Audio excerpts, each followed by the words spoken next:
ध्यान से सुनना मित्रों, इस वीडियो को देखने के बाद आपको जीवन में सफल होने से कोई नहीं रोक सकता। तो चलिए शुरू करते हैं। किसी नगर में राहुल नाम का एक लड़का रहता था। उसकी उम्र करीब 22 वर्ष थी और वह ज्यादा पढ़ा लिखा भी नहीं था। उसके पिता एक किसान थे और वह भी अपने पिता के साथ खेत में काम करता था।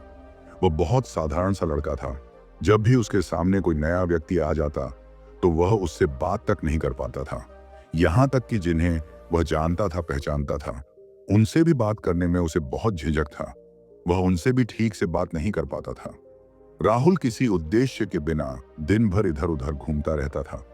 उसे ना किसी काम में रुचि थी, ना ही कोई ऐसा सपना था जिसे पाने के लिए वह मेहनत करता। राहुल के माता पिता उसकी इस स्थिति को देखकर चिंतित रहते थे। वे सोचते थे, इसका क्या होगा, यह अपने जीवन में कुछ कर पाएगा भी या नहीं। जब भी वह कहीं पर काम के लिए जाता तो लोग उसके सीधेपन का फायदा उठाते, उसे परेशान करते। वह कुछ ज्यादा कह नहीं पाता था, जिसके कारण उसे कोई कुछ भी कह देता और वहां से चला जाता है। इन्हीं सब कारणों की वजह से उसका मन कहीं भी किसी भी काम में नहीं लगता। वह हर काम को कुछ ही दिनों में छोड़ दिया करता। उसके मन में बहुत कुछ चल रहा था। उसके मन में विचारों के तूफान उठ रहे थे। वह सबसे बहुत कुछ कहना चाहता था, लेकिन अपनी इस आदत के कारण वह किसी से कुछ नहीं कह पा रहा था। वह अंदर ही अंदर घुटता जा रहा था। सारे विचार, सारी बातें उसके मन में ही दबी पड़ी थीं, लेकिन कभी भी वह किसी से भी अपने मन की बात नहीं बताता था। राहुल का दिन व्यर्थ की गतिविधियों में निकलता था। वह अक्सर खुद के बारे में सोच सोच कर परेशान रहता। धीरे धीरे उसकी यह आदतें उसकी सेहत पर भी असर डालने लगी। उसका शरीर कमजोर हो गया, आंखें लाल रहने लगीं और वह मानसिक तनाव महसूस करने लगा। एक दिन उसके मित्र उसकी हालत को देखकर मजाक उड़ाने लगे। उसके दोस्त ने हंसते हुए कहा, अरे राहुल, तुम तो बस इसी चाय की दुकान के स्थायी ग्राहक बनकर रह जाओगे। तुम्हारे जीवन का क्या उद्देश्य है?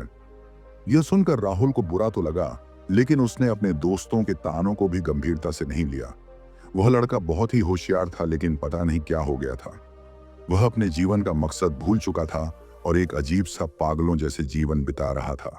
वह दिन भर अपना समय बर्बाद करता, सोचता रहता और बेकार कामों में उलझा रहता। ऐसा लगता था जैसे उसके जीवन का कोई अर्थ ही नहीं रह गया हो। राहुल एक होनहार नौजवान था, पर पिछले कुछ महीनों से वह एक अजीब सी लापरवाही का शिकार हो गया था। ना उसे कोई काम की चिंता थी, ना ही खाने की कई गंदी आदतें उसने अपना ली थी और अपनी जिंदगी में कुछ भी विशेष करने की बजाय दूसरों के मामलों में ही उलझा रहता था। दिन का ज्यादातर समय वह अपने घर पर ही बिताया करता। वह करना तो बहुत कुछ चाहता था, पर बस पूरे दिन सोचता ही रहता। राहुल के माता पिता, दोस्त और उसके परिवार के बड़े बूढ़े कई बार उसे समझाने की कोशिश करते। एक बार उसके पिता ने कहा कि राहुल खुद पर ध्यान दे, दूसरों की जिंदगी में ताका झांकी करना छोड़। जो लोग मेहनत कर रहे हैं उनके पास खुद की जिंदगी संवारने का समय नहीं है। अगर तू भी खुद पर ध्यान देगा तो तेरी जिंदगी भी बेहतर हो सकती है। दूसरे के भरोसे मत बैठो कि कोई आके तुम्हारी मदद करेगा। और वह अपने बेटे को खरी खोटी सुनाने लगे। उन्होंने उसे इतना डांट दिया कि वह लड़का अत्यधिक क्रोधित हो गया और वहां से बिना कुछ कहे वहां से चला गया। शाम हो चुकी थी और अब तक उनका बेटा घर नहीं लौटा था। माता पिता दोनों बड़े ही चिंतित थे। वे अपने बेटे को वापस घर पर देखना चाहते थे, लेकिन राहुल तो भागते भागते पहाड़ की चोटी पर जा पहुंचा था। वह वहां से नीचे की ओर झांक रहा था और ईश्वर से कह रहा था, हे भगवान, आपने मुझे ऐसा क्यों बनाया? लोग मेरा मजाक उड़ाते हैं, लोग मेरी हंसी उड़ाते हैं। जब मैं इस दुनिया में अपने मन की बात रख ही नहीं सकता, मैं किसी से कुछ कह ही नहीं सकता, तो फिर मैं इस जीवन को जीकर क्या करूंगा? जब भी मैं किसी से कुछ कहने की कोशिश करता हूं तो लोग मेरा मजाक बनाते हैं, मेरी हंसी उड़ाते हैं, यहां तक कि वह मुझसे कुछ भी कहकर चले जाते हैं और मैं उनका जवाब नहीं दे पाता। ऐसा जीवन जीकर मुझे क्या मिलेगा? इसलिए मैं तेरे पास आ रहा हूं। इतना कहकर जैसे ही वह लड़का कूदने की तैयारी कर रहा था कि अचानक उसका पैर फिसल गया और वह एक ढलान से लुढ़कते हुए नीचे जा गिरा। उसका सिर चोटिल हो गया और उसके पैर में भी गहरी चोट आई। राहुल से कराहते हुए वहीं जमीन पर बैठ गया। तभी उसने देखा कि सामने से एक महात्मा गुरु उसकी तरफ आ रहे थे। वे एक महात्मा थे जो जंगल में एकांतवास करते थे। महात्मा ने उसकी हालत देखी और उसे सहारा देकर उठाया। उन्होंने बड़े ही प्यार से उसकी चोट को देखा और कहा, बेटा यह चोट तुम्हें कुछ सिखाने के लिए है, क्या तुम जानना चाहोगे? राहुल ने बड़ी कठिनाई से सिर हिलाया। उसकी आंखों में पश्चाताप और आशंका के मिश्रित भाव थे।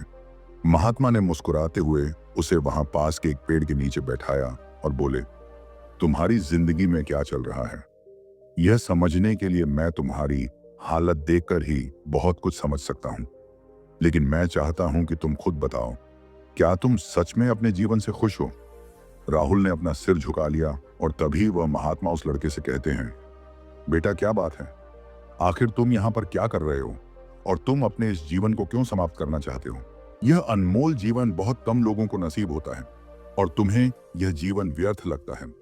इस पर वह लड़का कहता है, नहीं नहीं, कुछ नहीं, मैं तो बस यहां से जा रहा था, तभी किसी चीज के टकराने से मेरा पैर फिसल गया और मैं यहां जा गया।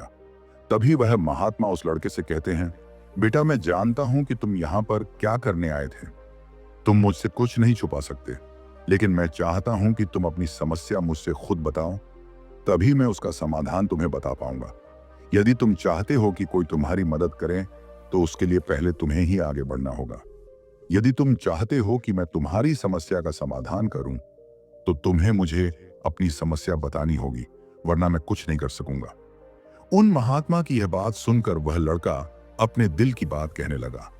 उसने अपनी आदतें, अपनी लापरवाही और अपने अंदर की बेचैनी सब कुछ बताया। महात्मा ने बड़ी गंभीरता से उसकी बातें सुनी। फिर उन्होंने कहा, बेटा इस जंगल में आने का तुम्हारा मकसद आज पूरा हो गया है। तुम्हें जो चाहिए था वह आज मैं तुम्हें दे सकता हूं, पर याद रखना, असली बदलाव तब आएगा जब तुम खुद पर ध्यान देना शुरू करोगे। राघव कहने लगा कि है गुरुजी, मेरे जीवन में कोई उद्देश्य नहीं है, मैं हमेशा खाली बैठा रहता हूं, बस सोचता ही रहता हूं और मैं किसी से ज्यादा कुछ कह भी नहीं पाता और मुझे समझ में नहीं आता कि मैं क्या करूं। मेरे पास ना तो कोई सपना है और ना ही किसी चीज के लिए प्रेरणा। महात्मा ने कुछ देर तक राहुल को ध्यान से देखा और फिर गहरी आवाज में बोले, पुत्र खाली बैठना सबसे बड़ा अभिशाप है। तुम्हारा मन और शरीर दोनों ईश्वर की दी हुई अमूल्य देन है। महात्मा ने राहुल को जमीन पर पड़ी एक सूखी लकड़ी उठाकर दी, जिसका बाहरी हिस्सा थोड़ा सड़ा हुआ और उबड़ खाबड़ था।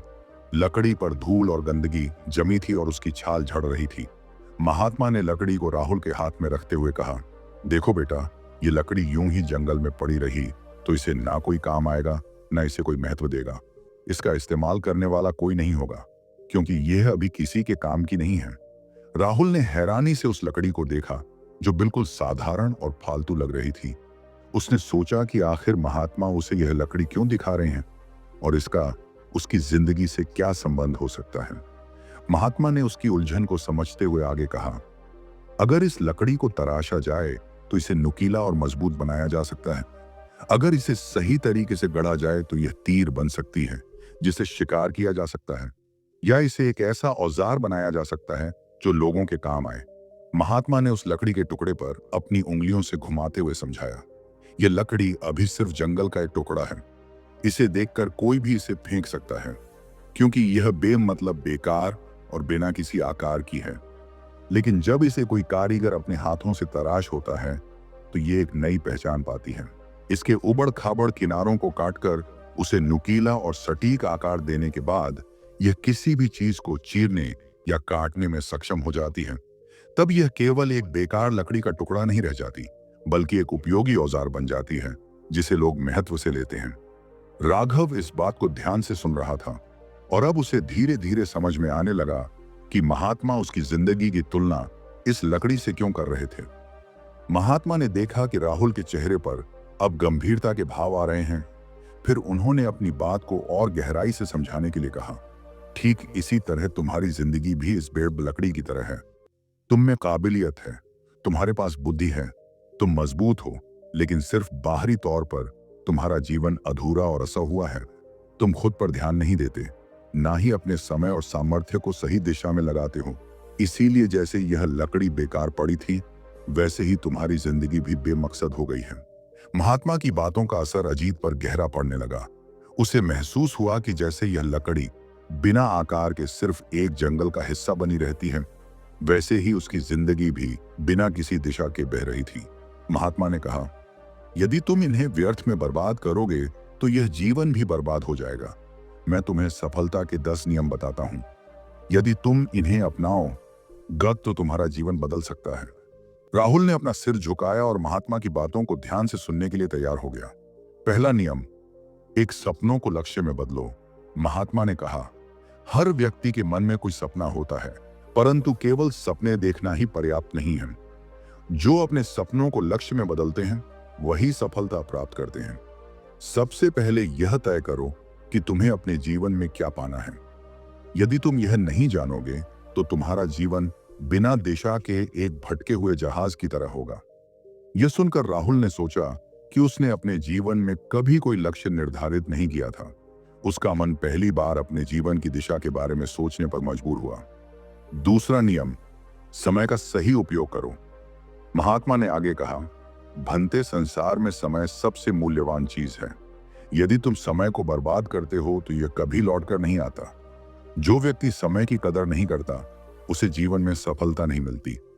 हर क्षण को एक अवसर की तरह देखो और उसका सदुपयोग करो। एक सही दिन वही है जिसमें तुमने कुछ नया सीखा हो या कोई ऐसा कार्य किया हो जो तुम्हारे लक्ष्य के करीब ले जाए। महात्मा ने एक छोटी सी कहानी सुनाई। प्राचीन समय में एक राजा था जो बहुत आलसी था। उसके राज्य का हाल बुरा था क्योंकि वह हमेशा सोचता रहता कि वह कल से काम करेगा। एक दिन पड़ोसी राजा ने उस पर हमला किया और उसका राज्य शत्रुओं ने छीन लिया। तब उसे एहसास हुआ कि उसका आलस्य और समय की बर्बादी ही उसकी हार का कारण है। तीसरा नियम, ध्यान और एकाग्रता को अपनाओ। ध्यान वह साधन है जो तुम्हारे विचलित मन को एकाग्र करता है।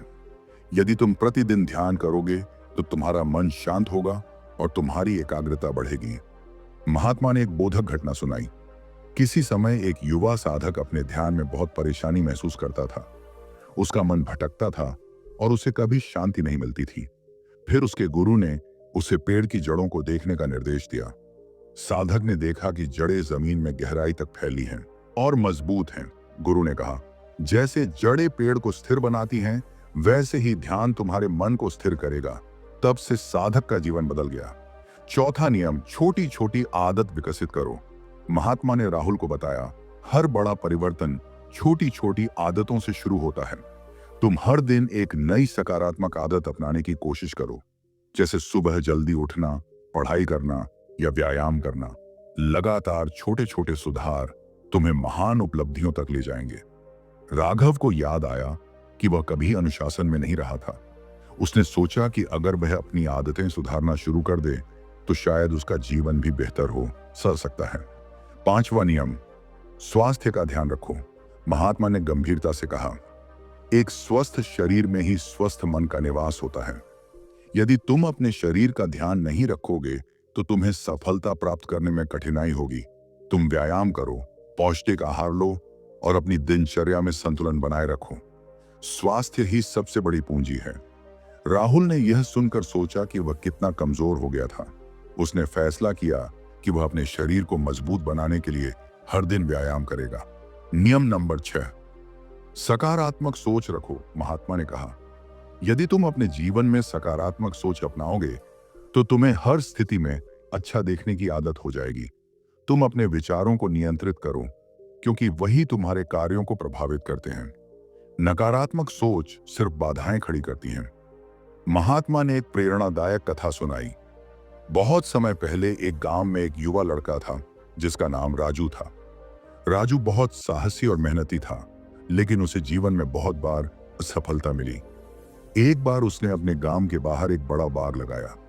उसने सोचा, इस बाग के फल बेचकर मैं अपनी स्थिति को सुधार सकता हूं। उसने बाग में कड़ी मेहनत की और बाग को सुंदर बना दिया। लेकिन जब फल आने का समय आया तो अचानक एक तूफान आया और सारे पेड़ नष्ट हो गए। राजू का सपना टूट गया और वह उदास हो गया। तब उसने खुद से कहा, नहीं, मैं हार नहीं मान सकता। हार मानना तुम्हारे बस में नहीं है।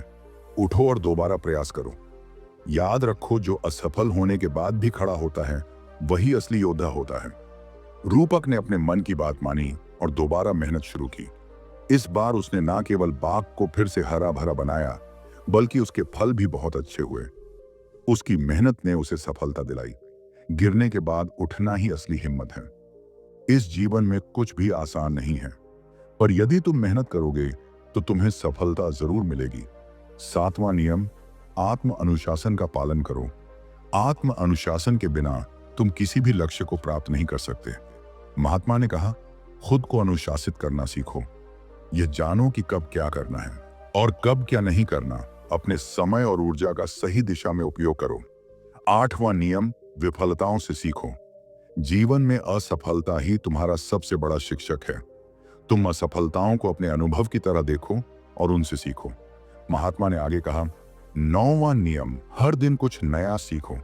महात्मा ने कहा, ज्ञान अर्जित करने से तुम अपने जीवन में नई ऊंचाइयां पा सकते हो। हर दिन कुछ नया सीखने की आदत डालो, चाहे वह किताबें पढ़कर हो, किसी विशेषज्ञ से सलाह लेकर या अपने अनुभवों से सीखने की प्रक्रिया कभी समाप्त नहीं होती। 10वां नियम, कभी हार मत मानो। एक बार एक मूर्तिकार ने एक सुंदर मूर्ति बनाने की कोशिश की, पर बार बार उसकी मूर्ति टूट जाती। उसने हार नहीं मानी और हर बार अपनी गलती से सीखता रहा।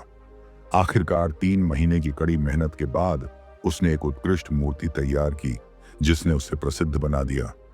महात्मा की यह बातें सुनकर राहुल की आंखें खुल गईं। उसने अपने जीवन में बदलाव लाने की ठानी। महात्मा के इतने प्रेरणादायक नियम सुनकर फिर वह अपने घर लौट आया। धीरे धीरे उसने अपनी आदतें सुधार लीं। वह अनुशासन के साथ अपने काम करने लगा, समय का पालन करने लगा और हर रोज आत्मनिरीक्षण करने लगा। उसकी सोच में बदलाव आने लगा और उसने खुद पर ध्यान देना शुरू कर दिया। कुछ ही महीनों में उसकी मेहनत रंग लाई। अब लोग उसकी तारीफ करने लगे, उसके परिश्रम और अनुशासन की मिसाल देने लगे। राघव ने खुद को सूखी लकड़ी की तरह महसूस किया, जिसे तराशा जा चुका था। उसकी जिंदगी अब उस लोहे की तरह मजबूत हो गई थी, जो किसी भी मुश्किल को काट सकती थी। इस प्रकार राहुल ने महात्मा की सीखों पर अमल करके अपनी जिंदगी को एक नई दिशा दी और खुद पर ध्यान देकर अपनी असल पहचान बनाई। दोस्तों, क्या आपके साथ भी ऐसा ही होता है जैसे राहुल के साथ होता था? हमें कमेंट बॉक्स में जरूर बताएं। आपने आज के इस वीडियो से क्या सीखा, वह मुझे आप कमेंट में बता सकते हैं। इसी के साथ में उम्मीद है कि आपको आज की वीडियो पसंद आई होगी, तो इस वीडियो को उस इंसान को जरूर शेयर करना जिससे यह कहानी सुनने की जरूरत है। और मित्रों, अगर आपको हमारी ऐसी ही ज्ञानवर्धक वीडियो देखनी है तो हमारे चैनल को सब्सक्राइब जरूर करें। तो चलिए फिर मिलते हैं ऐसी एक और नई वीडियो में। तब तक के लिए अपना ख्याल रखें और हमेशा खुश रहें। धन्यवाद और नमो बुद्धाय।